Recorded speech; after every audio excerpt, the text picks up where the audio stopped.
नेहा जी, राधे राधे महाराज जी। महाराज जी, हमारे लिए दिनचर्या बड़ी है या संत सेवा? दिनचर्या किसे कहते हैं? संत सेवा, भगवंत सेवा, इसी को तो दिनचर्या कहते हैं। अगर हम दिनचर्या में रत हैं और कोई संत पधारते हैं तो हमें अपनी दिनचर्या को रोककर उन संत की सेवा करनी चाहिए।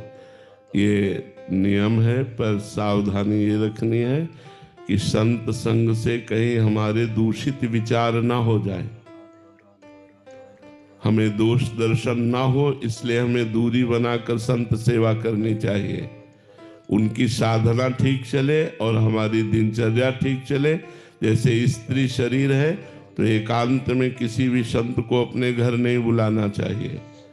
मन और इंद्रियां बहुत बलवान है, बड़े बड़े योगियों को भी भ्रष्ट करने की ताकत रखता है काम।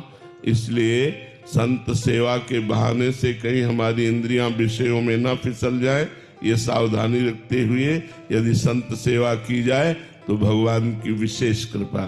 शास्त्रों में आज्ञा है कि यदि हम श्री जी को स्नान करा रहे हैं, उसी समय कोई संत पधारे तो हम श्री जी को विराजमान करके उनको प्रणाम करके उनका आदर करेंगे, उनकी सेवा करेंगे। पर जो हम सावधानी कह रहे हैं उस सावधानी को बहुत समझते हुए, क्योंकि कलिकाल का बहुत कुचाल चल रहा है और पाखंड की वृद्धि हो रही है, इंद्रियां भगवान से विमुख होकर भोगों की तरफ बढ़ रही हैं, इसलिए कहीं संत सेवा के बहाने हमारा भोग विलास न शुरू हो जाए, ये सावधानी रखते हुए यदि हम संत सेवा करें तो संत सेवा भी हमारी दिनचर्या के अंतर्गत है।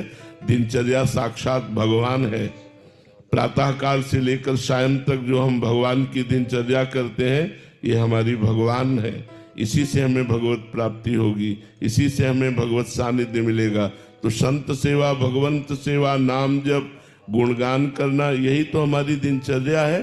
पर अगर दिनचर्या करते समय संत पधारे तो दिनचर्या को रोककर संत सेवा करनी चाहिए।